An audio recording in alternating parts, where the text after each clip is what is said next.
A daring burglary took place at the residence of Chittaranjan Das of the Pultari area of Kamalpur town. While the house was left vacant for a week, thieves broke in and decamped with 4.5 lakh in cash and gold jewelry.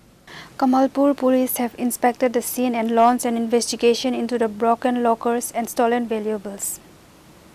আমি আজ সপ্তাহে হয়েছে আমি মেয়ের বাড়িতে গেলাম বেলুনিয়া বেলুনিতে বাড়িতে কেউ ছিল না বাড়িতে এসে দেখি আমার ছেলে ওইখানে 4 লাখ সাড়ে 4 লাখের মতো টাকা রেখে গেছে ইয়ের মধ্যে সুকেজের মধ্যে তালা দিয়েছে নি আর ওই ঠাকুর ঘরের মধ্যে আলমারির ভিতরে আসছিল 2.5 ভরির মতো স্বর্ণ এগুলো রেখে গেছে কিন্তু আমি বাড়িতে এসে আমি একটা খবর পাইছি ওরাই না খবর পাইছি যে আপনার বাড়ির দরজা খোলা এই খবর পাই এসে যে আমি আইসি সন্ধ্যার পরে 7টার সময় আইসি গতকালকে এসে যা দেখি এই অবস্থা এরপরে রাত্রে 11টার সময় দাঁড়াবো আসে আমার থেকে দাঁড়ানো পুলিশ তারা এসে ভেরিফিকেশন করিয়া গেছে কি আর আমি তাদের কাছে আমার রিপোর্ট বক্তব্য প্রদান করলাম আর কি দাঁড়ানো পুলিশ বাবুর কাছে টাকা পয়সা স্বর্ণ কি সবকিছু নিয়ে গেছে? সব নিয়ে গেছে আমার।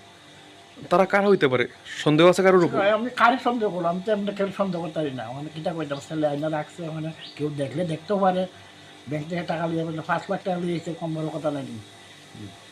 এবং কাউকে দারোগা সাহেব কইছে যে সোর্স কিটা টাকা রাখা সোর্স কিটা টাকা করতে গেলে চাষ হয়েছে। আমি বলি ওর ক্যাশ সার্টিফিকেট ছিল বুঝলি একটা ক্যাশ সার্টিফিকেট ছিল 5 লাখ 5.5 লাখ টাকা এটা উদ্যোগ করছে কইরা সেটা কত তারিখ ঠিক আমার সামনে যাওয়ার 2-3 দিন আগে 25 তারিখ গেছে কলকাতা যাওয়ার 2-3 দিন আগে ইয়ে করছে ডেটটা আমি কইতাম না। এরপরে লগে আমি অ্যাকাউন্ট নম্বর দিয়েছি। এখন আপনি কি চান? এখন আমি তদন্ত করেছে যাতে আমি টাকা দিব ভাই বা স্বর্ণ ভাই দিয়ে আমার আবেদন আর কি। আর তো